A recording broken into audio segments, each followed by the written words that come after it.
Good morning, millionaires. Let's get it.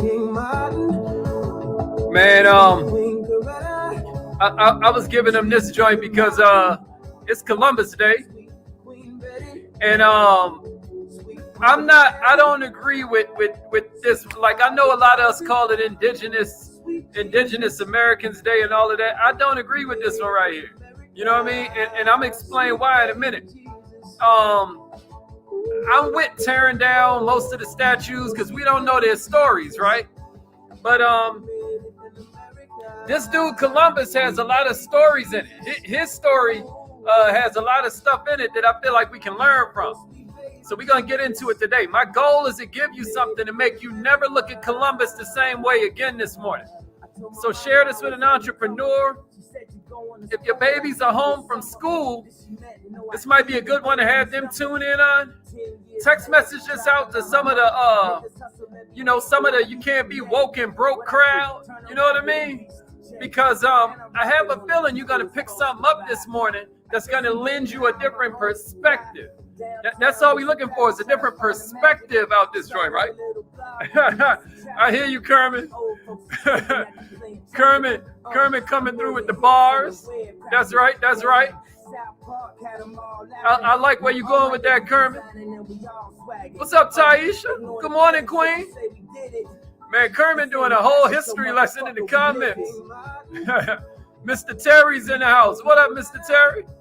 Good stuff. Crystal Clear is in the house. If you were on this past Kaizen Academy, please reach out so that we can get your testimony. We need to know what you thought about that class on habits. Was that thing fire? My man Arsenio in the house. Let's get it. Appreciate the shares, Mr. Terry. Kim Connor's in the house. I thought you'd love this. You were still up on time. I know you was, Miss Connor. But you know we doing it holiday hours today. Whenever it's a holiday, then we do it the same time we do it on weekends. You know what I mean? My man Dennis, my man D Money is in the house. Let's get it. What's up, Akeem? Let's get it. Let's get it. Yeah. I love it, Kim. I need a testimony from you, Miss Connor. That way people get it. Man, you better talk that talk, King. That's one of my favorite quotes from Frederick Douglass. Knowledge makes a man unfit to be a slave. My second favorite quote for him is that I prayed my whole life, but ain't nothing changed until I prayed with my legs. Ain't that something? He's like, I was praying on my knees my whole life, but ain't nothing changed till I prayed with my legs.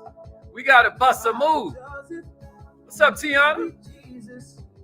Hey, we salute the divinity in you too, Queen. Miss Shirley Nixon is in the house. Oh, I'm so glad to hear that, Miss Nixon. I'm so glad to hear that. I'm definitely going to need the testimonies. If you participated in the Kaizen Academy this past weekend, we need those testimonies. Because as we begin creating these pages, letting everybody know we for real, I don't want them just take it from me. You know what I mean? We are made in America. Most of us. And there's some good and there's some bad to it. Like you said, like you saw me say in the description, y'all know everything about them searching for this Brian dude who killed his blonde girlfriend. But y'all don't know nothing about the homie who was a grad student and they found him in the river, missing a jawbone, missing his organs. They said his brain was missing. It's in the Times. Google it. Google Jelani Day. Can somebody give me that in the comments? Jelani Day. Jelani Day was made in America too. You know what I mean? I'm going to go ahead and call it on this live line though. I know some of y'all think I done lost my rabbit mind. But nah, I ain't rabbit. And I'm quite lucid. Something special. You have greatness in you. Hello, this is Les Brown, and you're in the right place at the right time because we're going to bring the millionaire out of you. Just hold on. Yeah, let's get it, y'all. Jelani Day. Jelani Day. Give me that in the comments, y'all. One time for Jelani Day. We know all about the Gabby lady. All participants are muted. But nobody even mentioned that. Exit tones are on. Okay. Good morning, millionaires. Good morning, millionaires. I hope you're feeling good this morning. My name is Haziq Ali, and today we're doing something special about Columbus Day. I'm going to hurry up and get to it because we don't have a lot of preamble because I got a lot to give you this morning. But my goal this morning, if you didn't catch the intro, if you wanted people to fast forward 5 minutes in while I'm DJing and stuff, my goal is to make you never look at Columbus Day the same way. Zig Ziglar has this famous thing that he talks about where he explains that America is the land of salesmen. And indeed, it was discovered by somebody who was not just a sailor, but he was also a seller. He didn't just have to sell his way to America. By that, I mean the ships and the wind and the, you know what I mean? But he also had to sell his way to America. A lot of people never realize this. He obviously wasn't a navigator. As you know, the reason they called them Indians is because he thought that he was charting a course to the West Indies, right? But what I can say for him is that he was an incredible salesman. Think about it. He only had one prospect. Think about that, at least in the beginning. And if he'd have missed the sale, then he'd have probably had to swim home. Now, that is sales at its essence. How many of us have what it would have taken to duplicate it? While we are saying how horrible he was as a human and all of that, I'm not going to disagree with a lot of that, although as I'm about to explain, there are two sides to every story. But I just want to start this off by kind of breaking something down for you, right? Because there's a real old book on selling that I think could change your life. I'm going to tell you the name of the book in a minute, but chapter 1 goes, begin by talking, right? Learn their dislikes. Learn your customers' hobbies, what they like, what they don't like. And then you want to base your approach on that. I'm just reading you the table of comments from this book. Chapter 2 goes, use more ear and less tongue, right? Chapter 3 is put service before samples, right? Study your customers' problems and needs before you try to help them solve the problem, right? Chapter 4 is mention quality before you mention a price. Chapter 5, don't take no for a final answer. Chapter 6, get down to the brass tacks quickly, right? You watch for your chance and then you take advantage. Chapter 7, build goodwill for your firm, right? You got to sell your company as well as selling your odds. This is an old school book on selling that many of you have never heard of. I'm going to break it down for you. Chapter 8, constantly search for new markets, right? Chapter 9, okay? Classify your time. How to value the different hours of the day. What is the best time to make a sale? I'm going to tie all of this together in a minute. Chapter 10, keep mentally and physically fit, right? Vaccinate yourself against worry, right? Chapter 10, that was chapter 10. Chapter 11, have a stout heart. You got to become a little bit of a philosopher if you're going to pull this off. And then chapter 12 is create welcomes for yourself. Chapter 12 is create welcomes for yourself. Is everybody with me so far? This is going to blow your mind, man, because this dude, Christopher Columbus, may deserve more respect than we give him. I understand that, you know, we consider him a pirate, a slave trader. Not consider him. This is what history shows that he was, right? I know that when they got to the land, they spread smallpox and all these other diseases. But I want to give you a different frame of mind to look at this thing, because maybe, just maybe, you'll look at Columbus Day a little bit different. Let's look at chapter 1. Begin by talking to them. Learn your customers' hobbies and dislikes, right? Learn their likes and their dislikes, and then base your approach on these types of angles. Check this out, y'all. Do you know that before Columbus sailed off on this historic voyage, Spain and the rest of Western Europe were preparing to start another crusade to liberate North Africa and the Holy Land once again from the Muslims? They were sick of the Muslims' winning streak. I don't know how many of you realize it, but Islam is still the biggest religion on the entire planet. It's one of the 3 Abrahamic religions. It has as its crown jewel a book called the Quran, which is a perfectly, it's a mathematically perfect book. Many of you know, but algebra, alchemy, alcohol, algebra, all came from al-Islam. The Quran is this mathematically perfect book that was given because God didn't want man to keep on tampering with his books. I don't know how many of you have read chapters like Ephesians, where it starts talking about a slave, you will obey your earthly master as though he were God who art in heaven. Like, stop playing. You know what I mean? Clearly somebody's tampering with some of these books, right? So then God delivered this book called the Quran, where the first sentence in a book tells you how many chapters are going to be in a book. It tells you how many different syllables are in each chapter. I mean, you can Google this.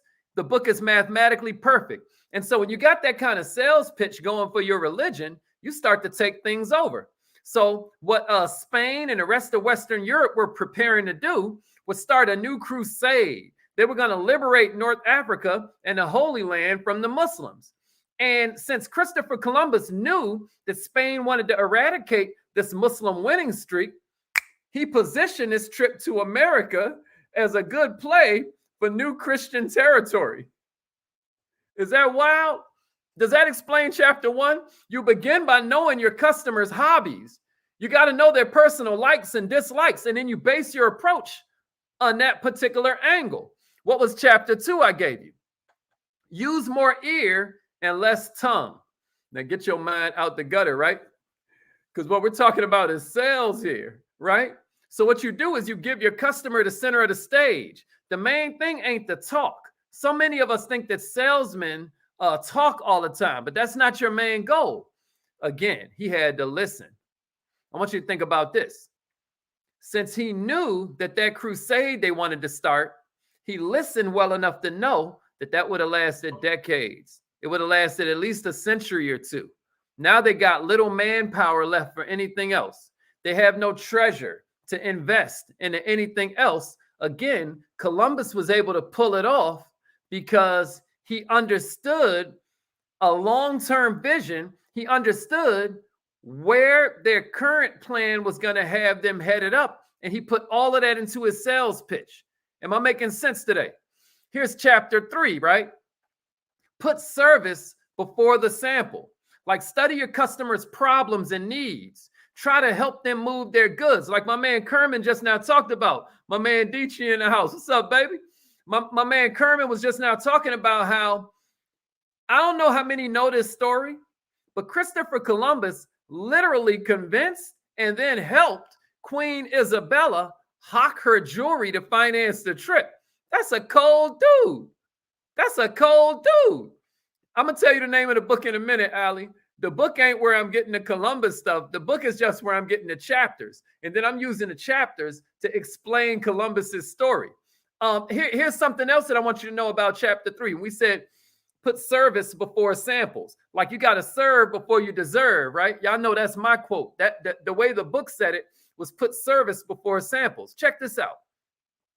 Conquering America, where they hadn't even discovered iron yet, was also going to be a hell of a lot easier than trying to recapture Jerusalem, which was already guarded by cannons. Think about that for a minute. So Columbus knew his market. He understood how to pitch this thing and not get a bunch of people destroyed. You got to understand, the option of conquering America wasn't even available until Columbus came and brought it back to Europe with his sales pitch. Chapter 4 I gave you. You got to mention quality before price. You got to know your goods through and through. You have to know your services, your product to the bone. And then it's the art of dramatizing a sale. But check it out. Aside from all the other lies he told, one glaring lie that he told was he told them that he'd found untold riches on one of the poorest islands in the whole Caribbean, right? So he added drama to it, right? He added drama to the sale. How good are you at doing that? How good are you at painting the picture of what it's going to look like after the sale goes through?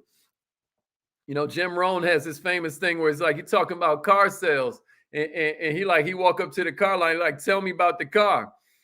And then the dude start lifting the hood. You're like, no, tell me about the car. How do you dramatize the sale? Some of y'all, when y'all are selling your opportunity, or you're selling your products and services, you start talking about how, you know, they're going to mail the letters and you get customer service. No. They want to know about the car. They don't want to know about the car. They don't want to know about the motor and the engine.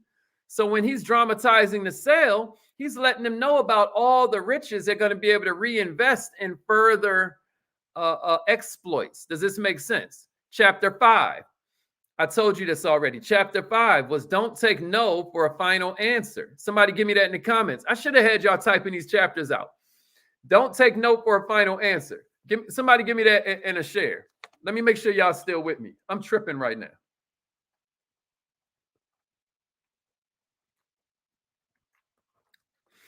I know everybody knows where I'm going with this one. Don't take no for a final answer. Give me that in the share. Don't take no for a final answer. You with me? What's up, Demeter? Appreciate that, Ali. Yeah, appreciate that, Queen. Service before samples. Don't take no for a final answer. Let's get it. Appreciate that, Miss Toy. Don't take no for a final answer. Exactly. I got so much to give that I'm going too fast this morning, and we ain't even got a chance to kick it with each other, man. I appreciate everybody holding me down after my my little medical procedure and whatnot. I'm still recuperating a little something, but I'm tough. You know what I mean? So I said, nah, it's Columbus Day. I get to come on a little bit late. We're going to get busy. What's up, Tracy? I'm glad you made it, Queen. Don't take no for a final answer. I like that, Mike Stroud. So with Christopher Columbus, how that plays in is that with Christopher Columbus, I don't know if you know, but he started out with 5 different ships and lost like 2 or 3 of them, right? But he kept on going. I'm going to get deeper into that in a minute, but I want you to think about that and measure yourself against that. Because, yeah, we hate the fact that he was a pirate. We hate the fact that he was a slave trader. We hate the fact that he came and almost helped decimate the population with disease, right? A rapist, him and his crew just raping and just pillaging and all of this stuff. But check it out. And that, by the way, is not what we mean by don't take no for an answer. Like, definitely a despicable human being, but you can learn from anything. They say a wise man can learn from even a fool, even though a fool can't even learn from a wise man. You get what I mean? There's a difference between making a sale and taking a sale. I want you to see this as a real example of salesmanship this morning. Here's chapter number 6.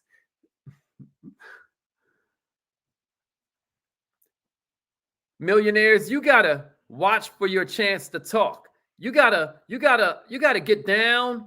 You gotta cut to the chase immediately. Somebody give me that in the comments. Cut to the chase. Cut to the chase. How did this come in with Columbus, right? Chapter 6 of this book, I'm gonna tell you the name of the book in a minute, but chapter 6 was like cut to the chase, like hurry up and get to it. Do you know how many times this man had to talk his men out of killing him? You got to remember, they're out here selling. They have no idea where they are. They're going completely off his word because he claims that he had done this already, and then he came back to get everybody. Think about this. He had to talk his behind off like Eddie Murphy in one of them 48 Hours movies, or trade really any Eddie Murphy movie before he became, you know, a clean comedian and all of that. But my point to you is that imagine having to not only finish selling to the queen, but now you have to sell to your own crew before they not only quit on you, but before they kill you and then quit on you. So what did he have to do? Keep on reminding them they'd be legends. And that was another lie, because you can't even name me nobody in Christopher Columbus's crew, right? I mean, maybe you know as a collective that, oh, his crew did it, but He had to cut to the chase and remind them of their why. I think that's something that your boy Deontay Wilder could have used a little bit more of. And in a few of those fights, one of the fights before the Wilder Fury fight, one of the guys was talking about how, man, in a motivational talk, you can't just tell them jab, jab, duck, and all of that. You gotta remind them why they're doing it. What is their why? You get what I mean? All right, here's chapter 7. Build goodwill. Build goodwill. Now, how Christopher Columbus did this was largely by selling the odds that how many more days can we do this before we possibly see new land? You think I'm going to have y'all out here and I ain't for real about where we going? I know where we're going. I've been there before. Listen, we just need one more day. We just need one more day. Chapter 8. Constantly search for new markets. Chapter 8. Constantly search for new markets. So what do we mean? We mean make several missionary calls every week. That's what they tell you in the salesmanship book. Well, if he wouldn't have done this, not only would we not have a Columbus Day or a Columbus, Ohio, et cetera, but here's something I want you to think about. The Europeans committed a lot of evils upon the Native Americans, and you can't deny that, right? They're rightly condemned for that. But check it out. While the Europeans were savages, so were the natives, y'all. So were the natives. Cortez didn't conquer the human sacrificing Aztecs with 50 conquistadors. No, he conquered the Aztecs with 50 conquistadors plus a 1,000,000-man army that was made up of all these subjugated tribes that were fed up with getting their hearts ripped out every time the Aztecs wanted to celebrate a new holiday. Think about that. Any of y'all seen Apocalypto? Because I know it's cool to make it sound like the white man just came and he was this evil creature and everybody else was sitting around playing their instruments and stuff and picking mangoes. Nah. Y'all ever seen Apocalypto? When the Aztecs would have a new holiday, they would rip the heart right out the chest. You know, all that sacrificing the virgins to the gods and all that. This is real stuff. Anyway, I'm just throwing that out there because it's always convenient to blame somebody else. It's always convenient to make it sound like, you know, you a villain right now in somebody's story. They ain't taking no blame on themselves. They always gonna blame you for all their problems. Right now, some of y'all are salt of the earth and you still a villain in somebody's story. So yeah, I'm with tearing down a bunch of the statues because I believe that a lot of the iconography, a lot of this is a cult. They're making you praise people and you don't even know their story. But Christopher Columbus is a little bit different, y'all. We have some things we can learn from this saga. You see where I'm going with this, y'all? Chapter 9 said, classify your time. How do you value the different hours of the day? What's the best time to make a sale? Check it out. Well, Christopher Columbus, I feel, used this because previous to him, all the westward journeys involved, I don't expect y'all to be circumnavigators and all of this, or what you call the people that make a map, cartographers. I ain't expecting you to do that, but check it out. The way that people normally sailed because they believed the earth was flat, right, was you had to head north out the Mediterranean, and then you turn west across the Atlantic. So that would put you in the teeth of the wind. Now the wind is blowing against your ship. So what Columbus did was chart his course to go south once he got out the Mediterranean, and then turn towards the west. Now the wind is behind him. This is a big deal. This helped him to make a lot more use out of his time. What are you doing to make more use out of your time, salesman? And if you're an entrepreneur, believe me, you a salesman. You get what I mean? Chapter 10. Keep mentally and physically fit. Vaccinate yourself against worry. A lot of people think, and we spend a lot of time on making ourselves into better seeds. And what you're not looking at is the soil you in. You're not looking at the soil you in. You know, I always talk about environment, but environment is not just your physical environment, which we call a habitat. Shouts out to the Kaizen Academy. And everybody was on that class this weekend dealing with habits, right? But environment ain't just habitat. Environment is also your culture, the people that are around you. You know, you got negative people around you. It's hard to stay positive, right? They always complaining, draining you, right? That's hard. So he had to keep himself vaccinated against that. I just told you his crew wanted to kill him. And then you have the fact that you got to have an environmentality. What is your mentality? Yes, environment is stronger than willpower. But guess what? Environment ain't stronger than your mentality, because you're the one that decides if this day right here, Columbus Day, is there to make you feel dejected or there to motivate you. That's your thoughts that decide that. So environment's stronger than willpower, true. But environment ain't stronger than your thought process. Environment ain't stronger than your philosophy. I just want y'all to think about something. What is the mindset this man had to have as a leader of 5 different ships? 2 of them have already gone over on their side. He's lost 2 of them and still got to show back up to Spain and let them know, like, oh, snap. I know half your fortune you put on this. You hocked your jewelry. Them ships is gone. What is the mindset he had to have? He had to be vaccinated against a loser mentality. You get what I'm saying to you? He had to have 3 points of view. 1, I know the new land is out there. 2, I'm going to find it. And 3, it's going to be worth it when I do. Think about that for a minute. Chapter 11, be a philosopher. Be a little bit of a philosopher. That's what I got for you for chapter 11. Be a little bit of a philosopher. Here's what I'm saying to you. For all the brutality and the inhumanity of the medieval Catholic Church compared to the Aztec religion, man, it was damn near touchy-feely. You heard of the Spanish Inquisition and all of that. The Catholic Church went hard. You know, right now, you know, that's the main bastion of the mafia bosses. And they murder everything moving, everything that goes against their family. And they all in church every Sunday. The Catholic Church, right? We know that there's a lot of... every saint has a past. Every sinner got a future. That's all I'm saying. Stop judging people so much. But check this out.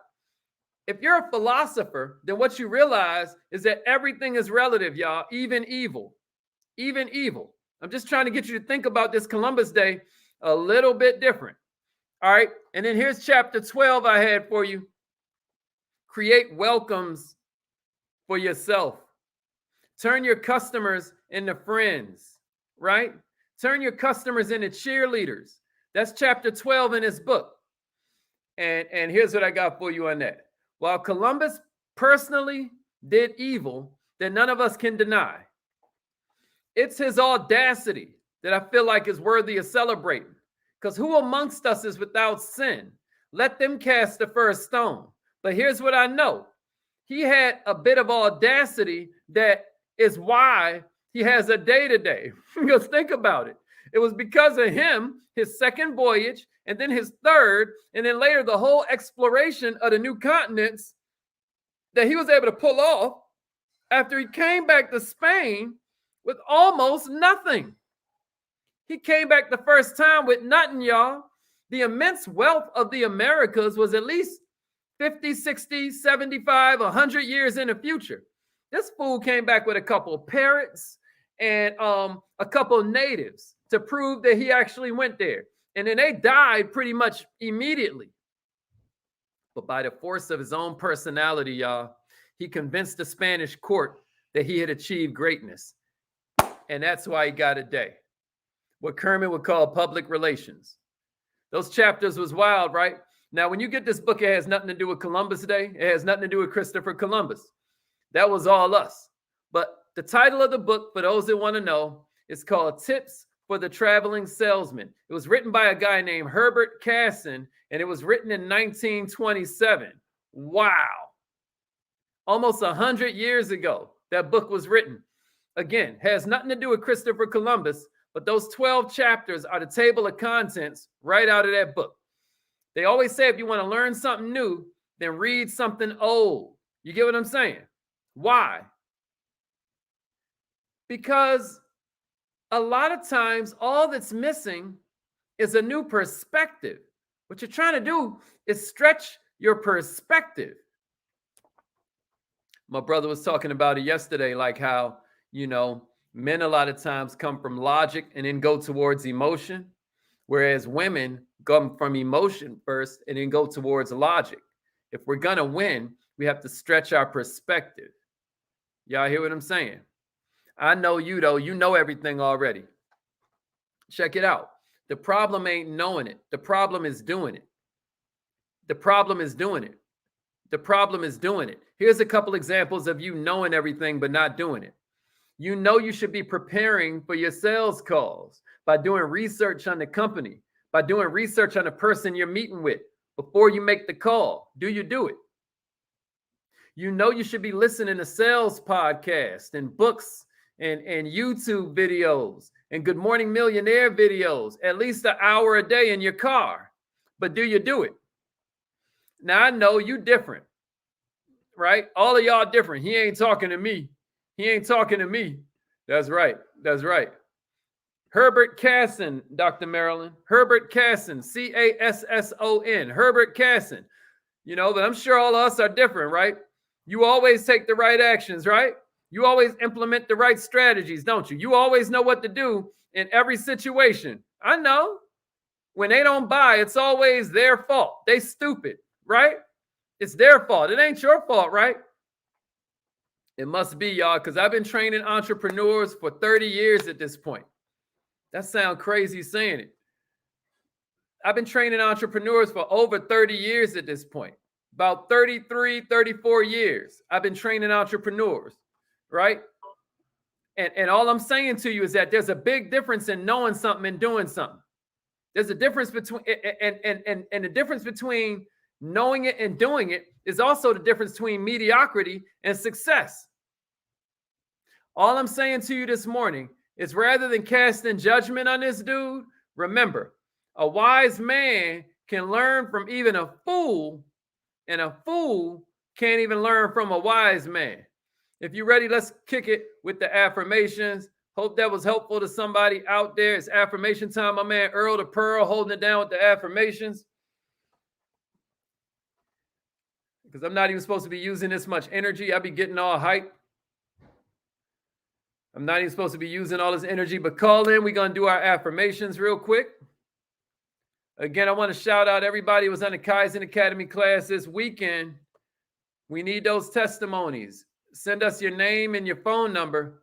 And if you wouldn't mind, we need a testimony. My man Earl the Pearl, you there yet, bro? It's affirmation time. We're going to get started right now. Call in right now. Call in right now. All participants are muted. I'll be doing it myself in probably like another week. I'll get back to doing it myself. But right now, I appreciate my man Earl the Pearl and Miss Crystal Clear for holding it down for us. All right, y'all, let's get it. Love y'all.